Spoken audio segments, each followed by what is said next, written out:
ndax ñoom am lu ñuy moytu Lamine man Franc borom ligne droite bi ñun dañoo am lu ñuy moytu Lamine te ñooñu sax benn condition laa leen tegal pour tey su ma doon bëri ñoom ñaar ñëpp laay signandoo. kii Sa Thiès ma daan ko ci 30 secondes Balla Gaye ma daan ko ci 20 secondes. ñoom ñaar ñëpp laa. waaw parce que doon nañ fi am na ku ma fi doon bëreel avant ñoom ñoo ko jàppale woon lan laa leen waxoon ñu indaale seen i ngemb. waaw wala waxuma leen loolu. si waxoon ko mais Sa Thiès bokk ci woon ñaar ci benn jour ñu indi seen ngemb. Sa Thiès bokk ci woon de ñu doon jàppale kii. non mais c'est la famille ñoom ñëpp nañu indi seen ngemb. Balla Gaye numéro 2 nga daan ko ci 20 secondes. 20 secondes kee 30 secondes.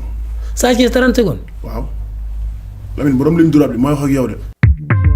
lépp lu sa yaram soxla ngir nga dëgër nga ànd ak cawarte Eric Favre Store indil na la lu bees tàkk Platinum gamme bu baax te am solo lool. Créapure mooy yokk sama cawarte da nga bëgg yokk sa doole indil nañu la Surmasse Hydrogain wala Desengain.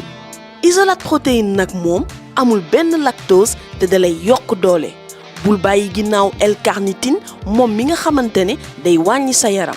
Pré-workout wala dallu Damage Pré-workout Silt EAA BCAA góor bu bëgg neexal kër gi Men's Booster yaa ko moom dina la yokk cawarte ci entraînement yi.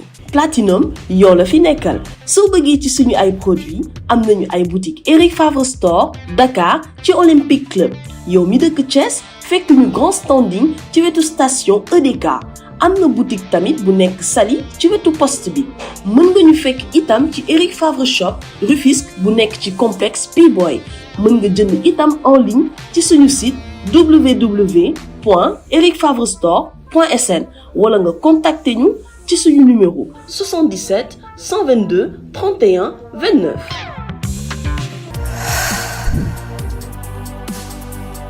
L'eau, c'est la vie. Chaque goutte que nous buvons nourrit notre corps, préserve notre santé et celle de nos familles.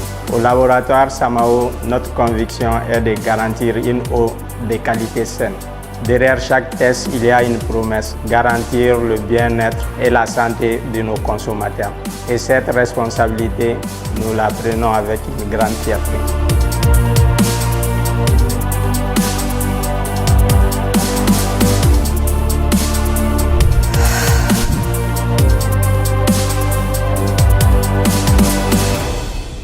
TapTapSend di seen application bi leen di yombalal yónnee ak jot xaalis bitim réew ba Sénégal ci lu wóor ak seen code promo Lutte TV TapTapSend may na leen $10 ci seen yónnee bu njëkk TapTapSend yónnee bu gaaw te wóor. yéen waa Sénégal déglu leen bu baax Ndoukoumane Group indil na leen ay karo yu ngeen musta gis ci baax ci rafet ci qualité ci garantie ak dëgër. ay carreaux de faïence premier choix venant d'Espagne carreaux yu dëgër te am garantie am dimension yëpp nag bi ci gën a ndaw ba bi ci gën a mag 128 ba 280 ak ay prix yoo xam ne du ngeen ko dégg feneen carreaux yi Ndoukoumane di jaay mooy carreaux yi ngay jënd ba pare am tiyaaba waaw déglul ma wax la Ndoukoumane bi ñu dajalee xaalis pour yóbbu ko daaruy kokki ngir dundal dongo yi xaalis boobu la ñu jël jëndee ko ay carreaux di ko jaayaat ñi soxla tabax ngir carreaux yooyu buñ ko jaayee bénéfice buñ ci mënti am dañ koy delloo ca daaray kokki di ko dundalee dongo yi jàppal ne carreau boo jënd bokk nga ci li contribuer ci jox dongo yi añ ak reer ak ndekki bés bu jot te liy taxaw loolu mooy wajaayidu dépense weer ak morom ma rek day nekk 89 millions de francs CFA donc booy jënd carreau bëgg mu rafet bëgg mu dëgër bëgg mu garanti te bëgg cee boole am tiyaaba xam nga fi ngay dem wooteel gaaw ci 77 637 84 97 77 644 04 22 Ndoukoumane Group nga jënd carreau pour tabax ñu livrer la ko gratuitement nga am carreau yu dëgër yu rafet yu garanti ba pare am tiyaaba foo koy amaatee feneen fu dul ci ñun. jërë ngeen jëf mbokku téléspectateurs yi mbokku internet yu Lutte TV nuyu nañ leen bu baax a baax di leen ziare fu waay mën a nekk rek di ñu seetaan moo xam ci canal 361 wala ngeen koy seetaan ci seen YouTube bi Instagram ba ci Facebook Lutte TV nuyu nañ leen bu baax a baax di leen ziare am mbégte bu baax a baax ak contentement tey def entretien spécial ak ki nga xamante ni moom mooy Émile François Gomis from 16 combats 16 victoires jóge ci combat bu mag a mag digganteem ak ki nga xamante ni moom mooy Tapha Tine nekkoon le 15 février am ndam ci kawam boobaak léegi nag yaakaar naa ne c'est la première fois ñu def jàkkaarloo waxtaan ak moom ci combat bi waaye waxtaan ak moom ci li nga xamante ne actualité làmb la ndax ku ne xam ne ni nag moom moo nekkoon PM premier ministre fii ci làmb ji mais yàlla dogal ren Modou Lo gannaaw bu mu nekkee roi des arènes depuis 2019 ba 2026 mu perte li nga xamante ne moom mooy couronne bi ñu gis aussi combat bi taxawaay bi nga xamante ne amoon na ko ci bëgg naa ñu waxtaan ak moom ci loolu mais bëgg naa waxtaan ak moom aussi ci adversaire yi nga xamante ne tey ñoom la war a bëreel lan moo tax bu ba léegi amul combat balaa ñuy dugg ci loolu Franc dama lay nuyu bu baax a baax di la ziyaare bàyyi la nga nuyu ngi lay seetaan. Mamadou Lamine maa ngi lay ziar baax a baax xam nga di la nuyu di la jox sa wàccuwaay xam nga mooy li may wax chaque jour rek yow moom dañuy am mbégte ak contentement bu baax toog ak yow def émission wax dëgg yàlla comme ni nga ko waxee depuis moo bëree ba léegi tooguñu def émission xam nga tey nag ñu toog def émission war a def émission war a waxtaan ci làmb ak ci actualité rek. xam nga mais di jaar fii di nuyu waa kër gi. muy waa Lutte TV. xam nga aussi tamit di santaat yàlla bu baax di santaat yàlla. di sant Yeesu Christa ak Mama Marie. di sant suma yaay bu baax a baax di ko ñaanal gudd fan ak wér. ak bépp maman xam nga. ak bépp papa tamit ñu fekkee njëriñ yëpp. di ñaanal suma papa fi mu tëdd yàlla yërëm ko. ak képp koo fekk ak ñëpp ñu fa nekk rek yàlla na leen yàlla yërëm xam nga di ñaanal ñi nga xam ne ñoo nekk ci hôpitaux yi yàlla may leen wér ak wérle ba ñu génn dem doxi seen activité mais aussi tamit di ñaanal ñi caabi féetee ginnaaw yàlla na leen caabi féetee kanam di nuyu sénégalais yi ak Sénégal ñëpp monde entier ñu ngi nuyu ñëpp vraiment ak ñi ne ci diaspora bi aussi tamit quoi di nuyu rawatina fi ma jóge muy Parcelles Assainies moom ba 26 waaye di nuyu sama jumeau bi ma àndal muy Mohamed ak Khadima waaw sama ñaari jumeau yooyu quoi di nuyu sama waa kër bu baax a baax waa famille Gomis waaw ko ñu njaago tamit unité 7 du ma leen fàtte quoi Parcelles Assainies ñëpp Cambérène Déggo Grand Yoff Grand Médine Cité Fadia Grand Dakar ñëpp nuyu naa ñëpp daal vraiment macha allah waaw sa tissu bi rafet na sa ñëw rafet na de. ñëw bi. waaw ñëw bi rafet na tissu bi rafet na. merci beaucoup suma benn waay benn grand sax. waaw bu ñuy wax Alpha Diop. mu ngi nekk parcelle unité 8 en face unité 7 moo ma ko joxoon quoi. ci feetu pag yi waaye. macha allah moom la ma ko joxe woon xam nga. vraiment ma koy remercier muy jantal grand quoi. waaw ok comme ni ma ko waxee rek dañuy commencer ci li nga xamante ne actualité la. Bébé Diène yéen ñaar bi ngeen jëlee drapeau Ndakaaru dem teewal ko ci drapeau chef de l'État bi nga xamante ne day am chaque année yaakaar naa ne bi ngeen bokkee groupe ci la Ndakaaru nekk champion du Sénégal seen première dem boobu noonu tey mu nekk ci ay jafe-jafe ban message nga ciy lancé tey autorités yi ndax champion la jafe-jafe yi bari na heureusement sax bi bokkul ak yi nga xamante ne tey doon nañ ko ci dégg peut-être bi peut-être erreur la ñu jàpp ko démb ñu defeere ko yóbbu ko fa li nga xamante ne moom mooy 100 mètres tey lan nga ci wax waaw d'abord xam nga xanaa di ko masaw di masaw ay mbokkam aussi xam nga di masaw tamit suñu père Kayre métti na trop quoi vraiment ndax ngay préparer sa combat bi daanaka ay 3 jours wala 4 jours mun naa ne une semaine sax par yoon teg la loxo ci yoo xam ne daal ay kii la daal xam nga rek yoon dafa xew sew daal mais duñ def lu dul di ko ñaanal ndax suñu frère la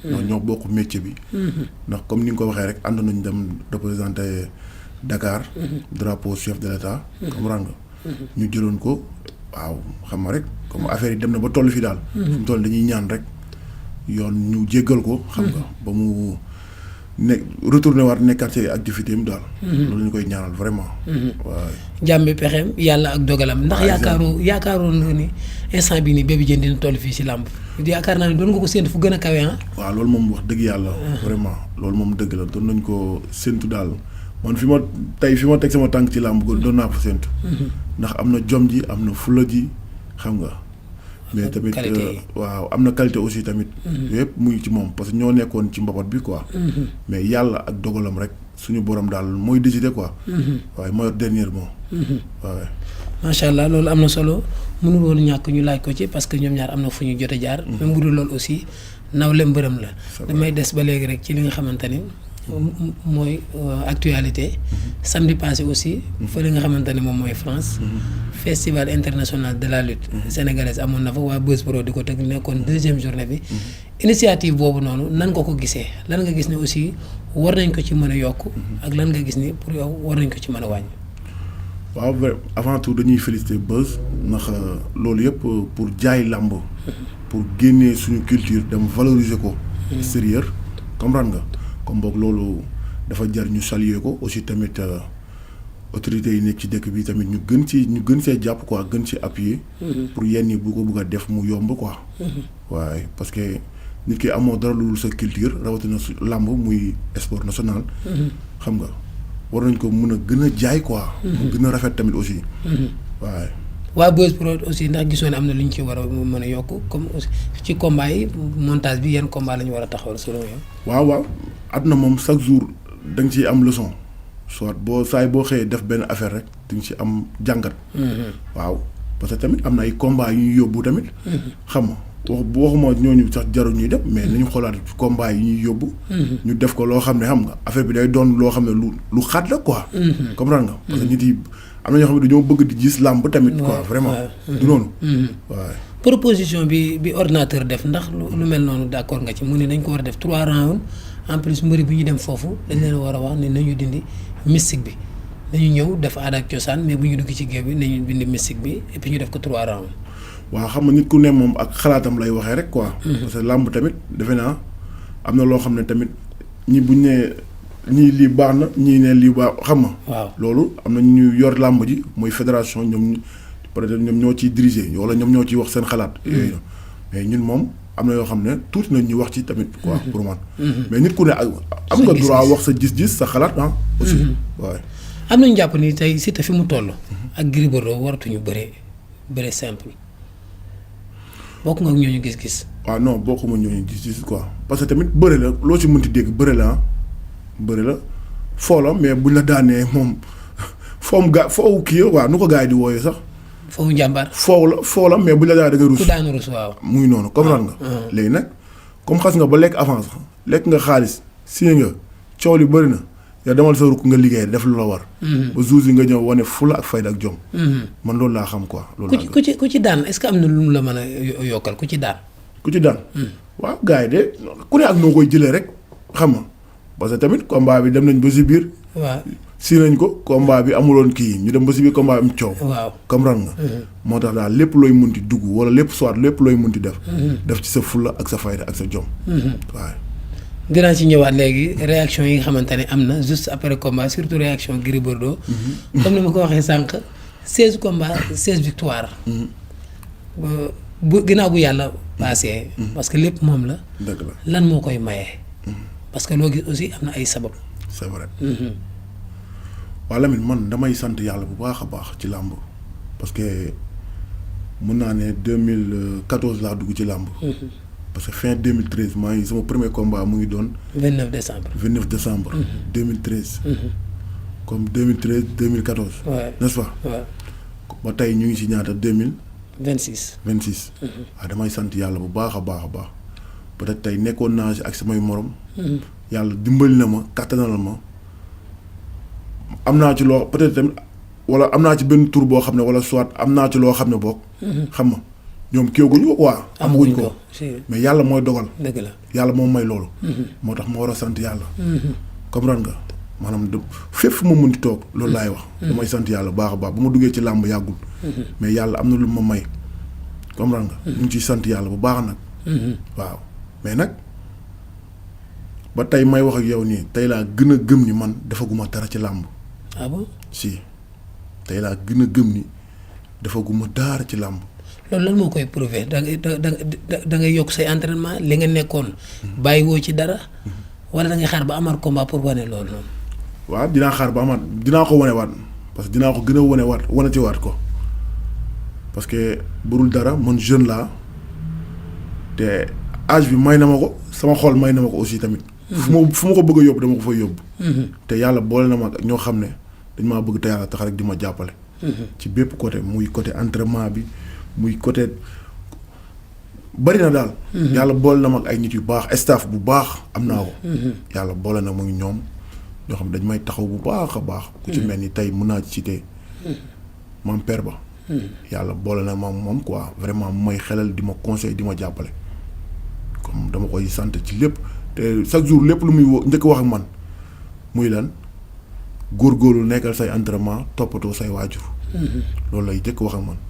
comprendre nga moo tax ma koy sant yàlla ma ci sant yàlla pare di ko sant nag. parce que ku santul nit rek doo sant. ku santul yàlla. ku santul nit doo sant yàlla. ku santul nit